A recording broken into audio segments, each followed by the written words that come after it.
তুমি কেন এমন ছেলেরে পেটে ধরলা বউ, যে সামান্য চিকিৎসার জন্য 100 টাকা দিতে পারে না? আজ দেয়নি তো কি হয়েছে, কাল দিবে। তুমি ওরে অভিশাপ দিও না।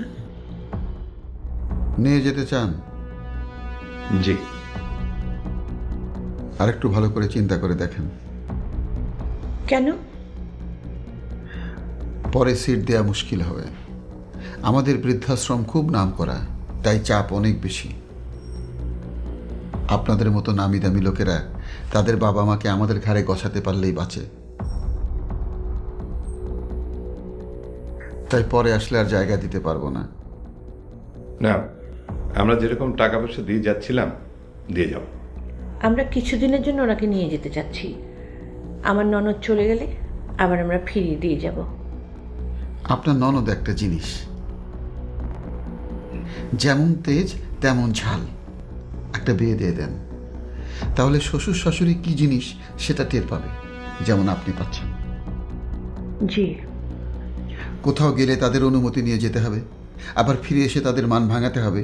বুয়ার হাতের রান্না খাবেন না, আপনার আরামায়েশ সাজগোজ তাদের চক্ষুশুল। নাতি নাতকুদের তারা আদর করে বাঁদর বানাবেন, ভূতের গল্প শোনায় বিছানা ভাসাবেন। ইংরেজিতে তাদের অ্যালার্জি, আর বাংলা বলতে একেবারে অজ্ঞান। বাংলা কালচার আপনার বাচ্চার মাথায় ঢুকায়ে এমনভাবে তার মগজ ধোলাই করবে যে আপনার সন্তান হবে ছাগলের 3 নম্বর বাচ্চা। অন্য বাচ্চারা মায়ের দুধ খাবে, আর আপনার বাচ্চা দুধ না খেয়ে আনন্দে লাফালাফি করবে। হাত্তি মাতিম তিম তালা মাথে পালি দিন ঘোড়ার ডিম। স্যার, কে? লতিফ সাহেব নেই। মানে? উনি যেন কোথায় গেছেন? হ্যাঁ, পালিয়ে গেছে। আমার মেয়ে বুবলি, ও কোথায়?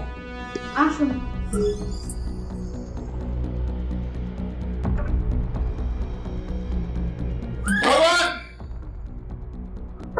স্যার 72 নম্বর কোথায় গেছে? মন্টু স্যার নিয়ে গেছে। উল্টো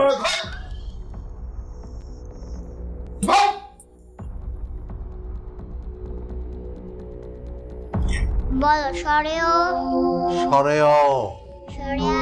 সরেয়া। বুবলি, আমি পড়ছি, আমাকে বিরক্ত করবে না। বাল্য শিক্ষা খারাপ কিছু না।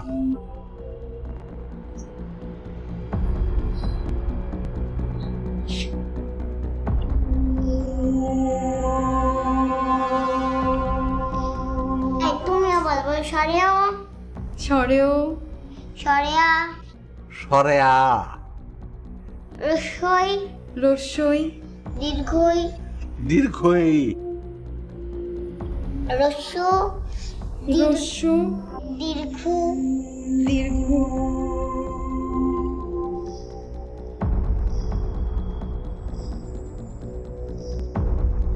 তুমি কেন এমন ছেলেরে পেটে ধরলা বউ, যে সামান্য চিকিৎসার জন্য 100 টাকা দিতে পারে না? আজ দেয়নি তো কি হয়েছে, কাল দিবে। তুমি ওরে অভিশাপ দিও না।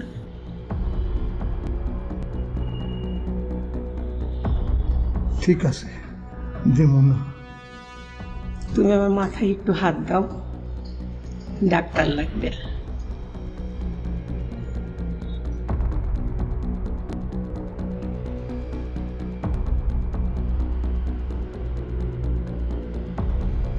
ভালো, কি করে পারলাম? হ্যাঁ, বাবাকে আমাদের মাফ করবেন। হ্যাঁ।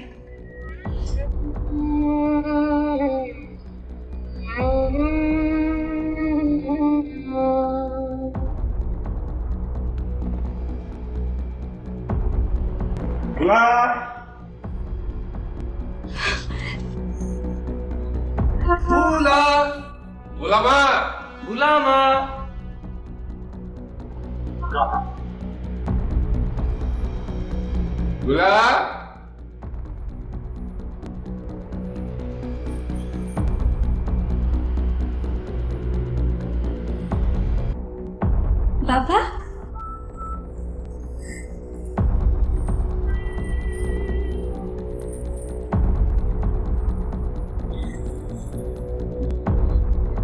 মালিক কোথায় চল না। মন্টু? আসেন না।